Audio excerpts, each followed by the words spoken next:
Oi, gente, aqui nós estamos mais com uma história hoje, o Brasil afora, 360. Com quem estamos hoje? Hoje nós estamos aqui com Arthur.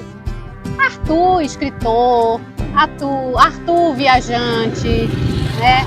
Arthur que inspira, né? Então diz aí, quem é Arthur? Então, o Arthur é um viajante escritor, né? Eu falo que primeiro eu sou viajante, depois escritor. E acho que eu sou um cara simples que descobriu que o foco que eu botava no meu trabalho, na época que eu vivia no, digamos assim, sistema, eu poderia também botar esse foco na vida durante a viagem. E eu vi o tanto de coisa que eu podia conquistar, o tanto de pessoas que eu poderia tocar. E eu tenho feito isso por anos e não pretendo parar tão cedo. Quantos anos aí viajando? Então, a primeira viagem foi em fevereiro de 2015. Foi nas férias do trabalho, quando eu comprei uma passagem de ida pela Colômbia e de volta pelo Chile. Eu sabia que eu tinha um mês para cruzar esses países, eu não fazia ideia de como eu ia fazer, mas eu estava numa época que eu queria conhecer mais, eu queria sair um pouco do trabalho, que já estava me sugando muito. E aí eu fiz essa viagem pela América do Sul. E grana? Como é que foi essa questão da grana? Porque você fez algo, né, grandioso, Sim. né? Pensar em espaço temporal também, Então, o primeiro mochilão, né, foi... Como eu estava trabalhando, eu fui mais tranquilo. Eu paguei hostels para ficar, eu ia de ônibus e tudo mais. Aí já pro segundo foi outra coisa, que foi quando eu fui para África. E aí sim, eu fui com muito pouca grana e nos primeiros meses meu dinheiro acabou. E aí o que eu fiz? Eu comecei a fazer voluntariados em rochas e campings e comecei a viajar de carona. Então eu cortei meus 3 maiores gastos: acomodação, alimentação e transporte.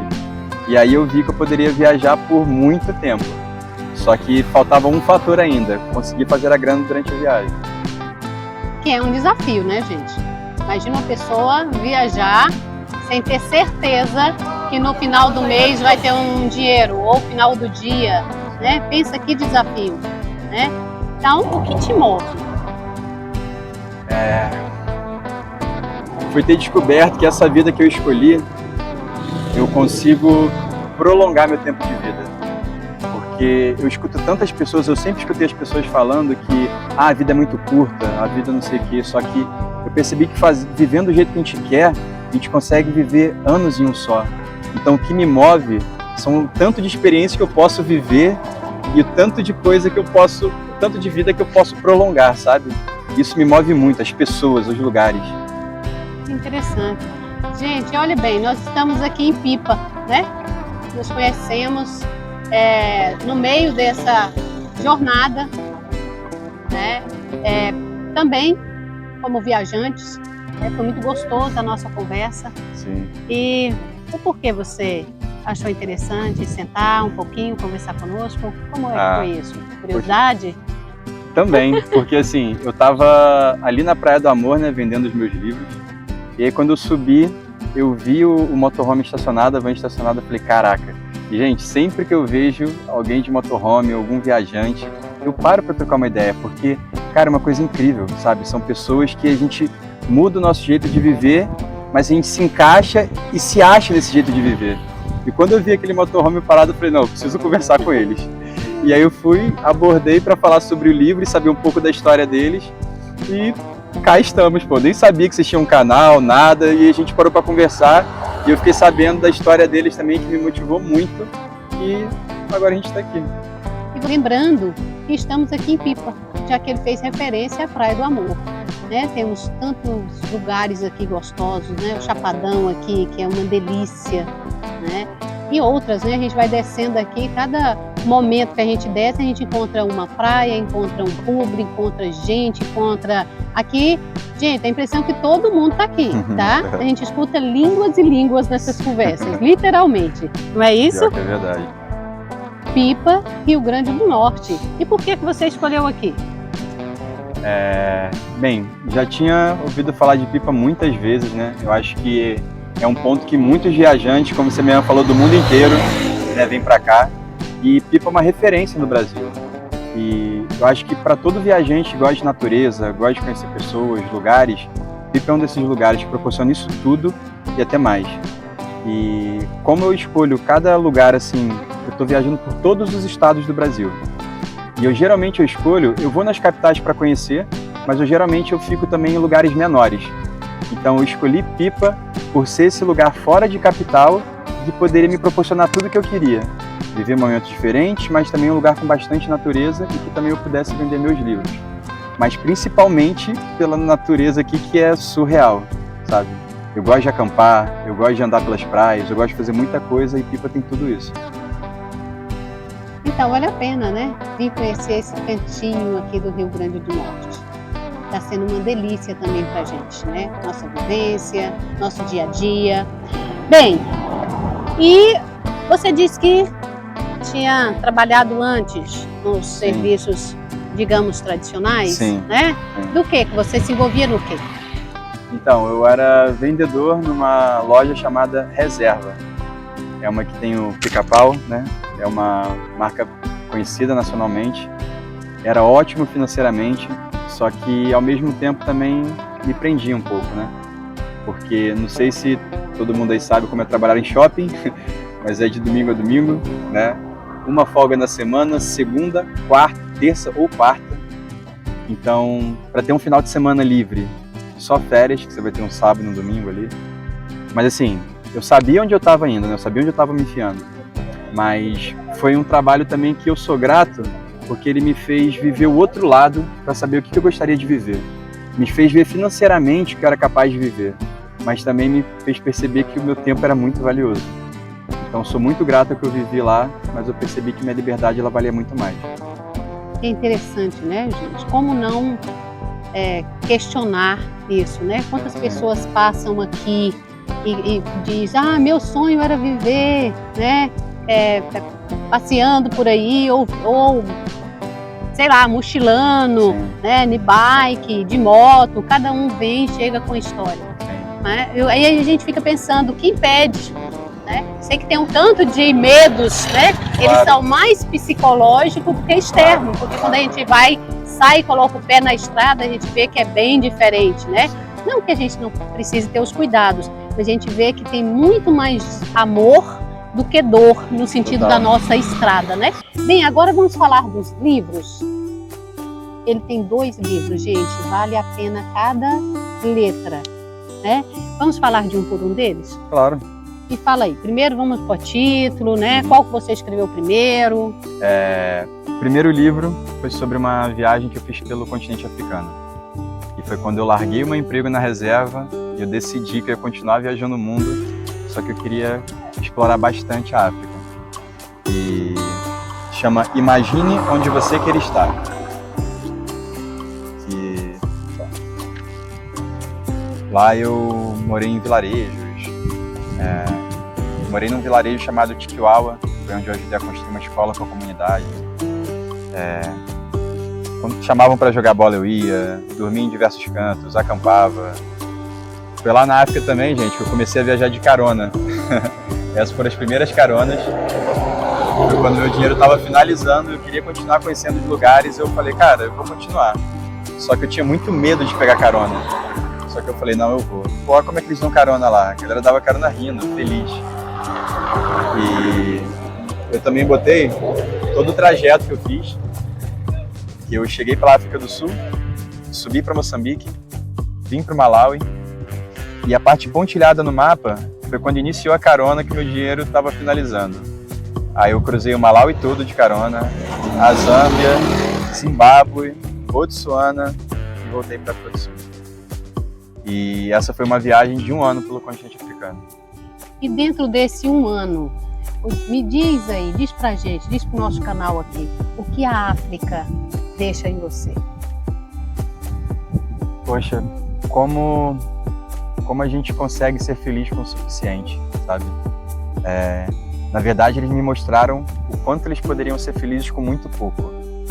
E depois disso, porque, poxa, eu passei, só para botar uma referência para vocês entenderem o que eu quero dizer, eu fui num campo de refugiados e, gente, o nome já diz, né? Eles eram refugiados dos países deles.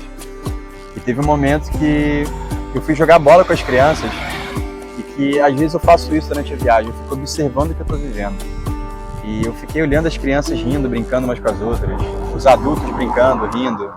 E eu fiquei me questionando como é que eles poderiam estar felizes naquele meio, sabe? E depois eu ficava lembrando de tanta coisa que eu reclamava. E uma coisa que me deixava ainda mais confusa é que, assim, às vezes quando eu estava no vilarejo, eles me chamavam para almoçar e às vezes eu negava, assim, por educação, porque eu sabia que eles tinham pouco. E às vezes eles ficavam chateados, não, vai. E aí eu ia, mesmo assim, e eles dividiam um pouco que eles tinham. Então eu ficava vendo essa questão toda da alegria, como ela não tem nada a ver com a questão da grana, e essa questão do querer do bem ao outro, independentemente de classe social, de qualquer coisa, sabe? O como eles querem o seu bem só por querer a sua companhia, não, nada mais, sabe? E eu acho que eu aprendi muito isso com eles. Eu acho que cada vez mais que eu ia viajando, eu ia ficando com menos grana, mas me dava mais coragem. Só que depois do que eu vivi no Malawi, depois do que eu vivi nesses países que me ensinaram tanto, eu não tive mais medo nenhum em relação a isso. Eu sempre botava como uma motivação, sabe? Quando eu tava com medo de alguma coisa, ou quando eu queria muito fazer uma coisa, eu lembrava desses momentos, sabe? Gente, incrível, né? E a gente fala, né, a África aí, ela é o berço da humanidade, né? Então eu acredito que o fato de estar lá mostra, né? Mostra, não só mostrou, mas o que a gente aprende, está aberto, né? Diz que quando você está aberto a aprender, né, a vida vira um mar de aprendizado, né? Só que passam ela de um jeito muito errado pra gente, sabe? Eu vejo que, da mesma maneira que passam o Brasil aí muito pra fora, passam a África, gente, só como projeto social. E assim, não é errado, tem que mostrar o que eles precisam, claro, uma ajuda, só que tem que mostrar o tanto de coisa que também atrairiam as pessoas para irem para lá. O tanto de lugar bonito, o jeito das pessoas, a cultura, o quanto você vai se sentir acolhido. Não tem lugar no mundo que eu me senti mais acolhido que a África, sabe? E é isso tudo que poderia atrair mais pessoas, só que a mídia insiste em passar um lado só negativo, pô, ao invés de passar os dois, sabe? Então, gente, tem muita coisa para ver na África, muitos lugares para conhecer, muita cultura, sabe? Muito acolhimento e vale muito a pena ir. Assim como nós temos sombra e luz, eu acho que todo lugar tem sombra e luz, né? Falar em lugares, nós temos outro livro, né? Sim. O que você conta pra gente desse livro aqui, ó? Viva uma vida que você irá lembrar, né? Ela faz uma referência aqui de Sudeste, Sul, Centro-Oeste. Sim. E quando começou, como é que foi essa história também? Conte aí pra gente. Então, porque depois da África, né, que eu falei pra vocês que ela me mostrou que eu poderia fazer muito mais do que eu imaginava, eu decidi lá que eu ia continuar viajando o mundo inteiro, só que eu queria conhecer o meu país primeiro, porque a gente tem essa mania, né, de quando conhecer fora, valorizar muito fora. Só que eu vi que, cara, eu conhecia, sei lá, 2 ou 3 estados, e eu botei na cabeça que eu ia viajar por todos os estados e ficar alguns meses em cada um deles. Que delícia! E aí o segundo livro chama, né, Viva uma Vida que Você Irá Lembrar, Sudeste, Sul e Centro-Oeste. E eu tô fazendo agora o Nordeste todo de bicicleta para escrever o terceiro livro. Esse foi também de bike? Não, essa parte aqui foi tudo na carona. Porque foi na África que eu aprendi a viajar de carona. E aí no Brasil eu já iniciei. Tanto é, ó, que aqui no Brasil, gente, já foram mais de 60 mil quilômetros de carona, que foi antes da bicicleta. Eu botei cada trajeto e também um grupo de fotos de cada estado que eu passei. Bem, uma frase que eu criei, né, que eu percebi: a vida é uma doideira, não tente entendê-la, apenas viva. E um grupo de fotos de cada estado. Aqui no Rio, eu apresentei o livro na Flip, lá em Paraty. Eu deixo em lugares para as pessoas acharem, deixei no banco do ônibus, deixo em banco de parque, pegando carona em posto de gasolina. E muita gente pergunta, como é que você pega carona? É isso, a plaquinha, vai no posto. Eu dou palestras em colégios públicos também, porque eu estudei minha vida toda em colégio público. Então sei como muitos alunos de colégio público se sentem atrás só pelo fato de estar em um colégio público. Então eu vou em escolas, eu dou uma palestra, eu incentivo os alunos não só a terminarem o ensino médio, mas também que eles têm outra opção além da faculdade, que é o curso técnico, até para não escolher uma faculdade só pela grana, pelo que gosta. Então dou várias dicas, eu falo sobre muita coisa. E eu vou falando de cada estado, ó, mostrando os lugares, a cultura e tudo. Ó. Muito bacana, né? Sim. Até no Quilombo lá em Goiás também.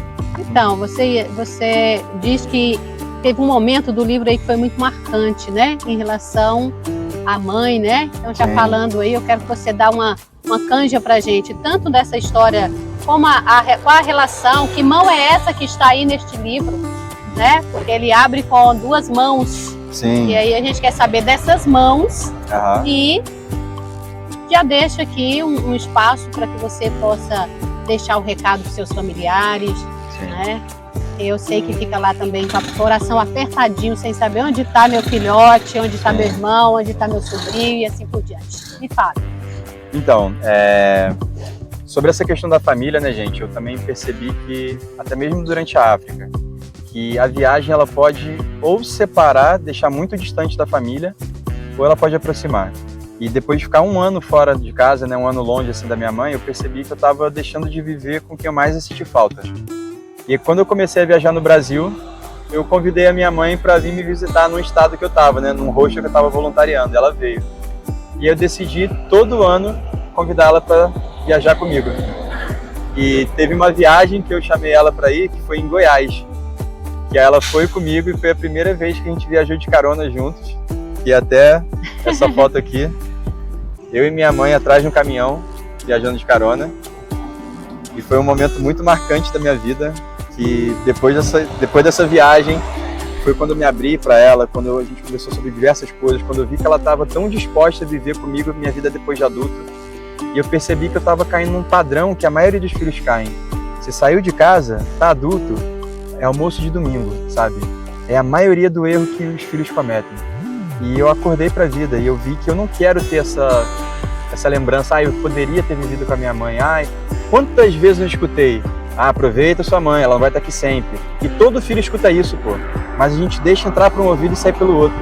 Eu falei, não, eu não quero isso pra mim. Eu quero estar cheio de história, eu quero viver uma vida com a minha mãe que eu vou ficar em êxtase, sabe? E toda vez que ela vem me encontrar é isso. É uma forma de, tanto da sua mãe engravidar-se de você, claro, né? De você voltar para este útero, né? Sim. Que a gente sente um pouquinho isso. Sim. Né? A vida requer também esses momentos de volta, até para a gente realmente fazer essa valorização da nossa base familiar, valorização do que somos, porque para estarmos aqui, olha o tanto de ancestrais Sim. que veio antes, né? E que precisa ser valorizado, honrado a sua presença em nossas vidas, claro. Né? Então, parabéns pela a relação com a mãe, né? Que é bonita ver, né? Chega a perceber a emoção nos seus olhos quando você fala da sua mãe. Claro. Eu acredito também que para ela está sendo também uma oportunidade de ver, né? Ver e viver uma vida do lado de quem ama também. Claro. Além de mamãe, me fala, você tem filhos, tem esposa, tem irmãos, como é que é? Eu tenho irmãos, né? Eu tenho mais 5 irmãos. 3 deles fomos criados nós 4 homens, mesmo pai, mesma mãe. E eu tenho um casal de irmãos de pai de pai. Aí criados juntos fomos nós 4. Minha mãe criou nós 4 sozinha, né? Infelizmente, né? Meu pai foi no padrão dos pais, mas a minha mãe, ela lidou com tudo isso, ela cuidou da gente. E Gustavo, Lucas, Rodrigo e Bia e Felipe. Qual é o nome da mãe? Marta Lanari Coelho. Então, dona Marta, um beijo aqui do nosso canal também. Um beijo para toda essa família linda. Né? Então, nós temos, continuando aqui, né? Me fala um pouco, quais os novos projetos? Então, agora eu tô fazendo o Nordeste todo de bicicleta, né? E vai de onde a onde? Você começou aonde? No Nordeste? E está caminhando para a gente entender o processo. Sim. Então, na verdade, eu comecei no Rio de Janeiro, né? Eu até pensei, vou de carona até a Bahia e da Bahia eu vou iniciar lá nessa viagem. Só que depois eu pensei, quer saber? Não, eu não tinha experiência nenhuma com bicicleta. Na verdade, o maior trajeto que eu tinha feito na vida tinha sido de Recife, Olinda, ida e volta naquela bike de Itaú, parando de estação em estação para pegar outra bike. Aí, uma semana antes de eu viajar, eu fui num rapaz que consertava bicicleta, ele me ensinou a reparar a câmera de ar e regular o freio, e eu fui. Um amigo meu me deu a bicicleta dele, né, que é uma Caloi 100, uma Aro 26, e foi com ela que eu saí do Rio de Janeiro. Eu saí especificamente de Maricá, foi onde meu amigo me deu a bicicleta e pedalei até aqui em Pipa, né? Aí chegou na Bahia, eu ainda fui pra Chapada do Diamantina, desci, mas para explicar bem o trajeto. Saí do Rio de Janeiro, fui até Espírito Santo, pedalei 500 km, fiquei 2 meses. Aí pedalei até Eunápolis, Bahia, fiquei mais um tempo. Pedalei até Chapada Diamantina, depois Sergipe, Alagoas, Pernambuco, Paraíba e cá estamos em Pipa. E aí meu próximo destino, no final do mês, eu vou pro Ceará, pra Canoa Quebrada. E agora é isso, falta só o Ceará, Piauí e Maranhão. E aí fechando o Nordeste, eu vou voltar a viajar de carona, porque eu prometi que ia fazer do Rio até o Maranhão, e a parte norte terminar na carona. E me fala aqui o processo depois da escrita do livro. Então você passa fazendo esse processo durante o processo que vem a escrita, como é que Sim. acontece isso? Então, geralmente eu vivo para depois eu escrever. Aí você fica em uma parte reservada, você se fecha um pouco para fazer a escrita? Sim. Então, porque eu só escrevo quando eu estou inspirado. Quando eu comecei a escrever lá na África, tinham vezes que às vezes eu estava escrevendo assim dias direto e eu vi que tinha dia que eu não estava muito afim de escrever.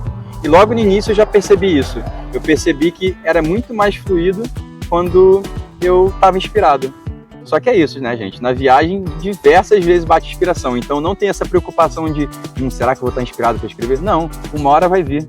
Porque vocês mesmos sabem, né? A gente vive coisas em viagem que deixam a gente em êxtase. E são nesses momentos que eu prefiro ficar em casa, né, num lugar tranquilo, ou num camping, ou vou me afastar para uma praia, vou e escrevo, né? E assim eu escrevo quando eu estou inspirado. Mas, por exemplo, a gente está aqui em Pipa. Eu estou vivendo em Pipa, aí tem muitos momentos importantes que eu vivo aqui. Eu deixo anotado, só que eu só vou desenvolver quando eu saio do lugar. Por quê? Eu percebi que muita coisa eu absorvo quando eu deixo o lugar. Porque quando eu estou nele ainda é muita informação, é muita coisa. E eu vejo que os sentimentos eles ficam muito mais claros para mim quando eu saio do lugar. Não quando eu deixo passar muito tempo, tá?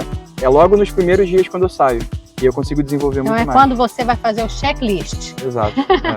Então, gente, olha, para terminar, a gente quer assim que você deixe uma mensagem para aquelas pessoas que estão doidas para pegar aí uma mochila, colocar nas costas, ou sair, né, na bike, né? Sim. Seja de carona, seja através da bike, seja numa moto, seja no carro, né? Ou seja, viajar, viver, né? Qual a mensagem que você deixa para esse pessoal que está doido para fazer isso e o medo está impedindo, ou aquelas conversas assim, quando eu aposentar, ou aquelas outras conversas assim, quando o dinheiro render na poupança, né? Ou quando o meu filho crescer, né? Em que momento tá bem para sair, né? As pessoas ficam com esse questionamento, esse tanto. Além disso, a segurança, será que eu vou conseguir viver aí na estrada, né? Os desafios. Enfim, qual a mensagem que você deixa para esse pessoal que tá doido para pegar a estrada, igual a gente, e tá morrendo de medo? Então, gente, o que eu poderia falar para vocês é respeitem o seu processo. Eu já conheci centenas e centenas de pessoas que elas têm a vontade de viajar e elas têm um medo muito grande. Só que é isso, respeitar o processo é vocês entenderem que o eu de agora não fica tentando achar que semana que vem vai ser o eu daqui a 5 anos. Se você já tem essa vontade, esse desejo de viajar, comecem a pesquisar o que vocês podem fazer, sabe? Caraca, quero largar tudo e vai. Beleza, converse com pessoas que já viajaram, veja o lugar que você quer ir. Eu quero viajar de bicicleta, como eu falei. Eu não sabia nada de bicicleta, eu procurei algumas informações antes de eu ir, sabe? Mas tentem não ser ansiosos, respeitar o seu processo e entender que a mudança ela vai vir aos poucos, mas que também não espere cair do céu. Vocês têm que fazer o movimento de vocês. Mas o principal, o primeiro sinal é você já estar incomodado com a vida que você está levando e você quer a mudança. É aí que você tem que mudar. Não é você tem que pensar agora com você daqui a 10 anos o que você vai fazer. Procurem saber o que vocês querem. Eu quero largar tudo, eu quero morar em tal lugar. Pega suas férias, passa um tempo no lugar, ou viaje da maneira que você quer viver. Quer viajar de motorhome? Faça um teste por uns dias, vê se é isso que você quer. Porque é isso, o que me deixou muito mais tranquilo e aliviado para viver o que eu vivo hoje em dia é respeitar o processo que eu estou vivendo e acreditar nele. Que a gente tem mania de, uma coisa deu certo, beleza, outra coisa deu certo, beleza. Aí deu errado, você fica duvidando. É parar de ficar se reafirmando toda hora. Se você sentiu de fazer alguma coisa e está dando certo e deu um momento de errado, gente, os perrengues eles são necessários. Se você sentiu de ter mudança, faça. E como a gente faz para adquirir os livros? É só físico? Eu posso levar esses para mim? É só físico?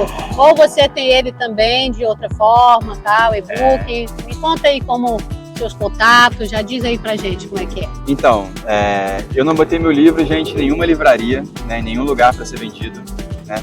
Então, se alguém quiser o livro físico, pode entrar em contato comigo, né, pelo Instagram, que é @artulanari, porque eu gosto de conhecer as pessoas também antes de ter o livro, né?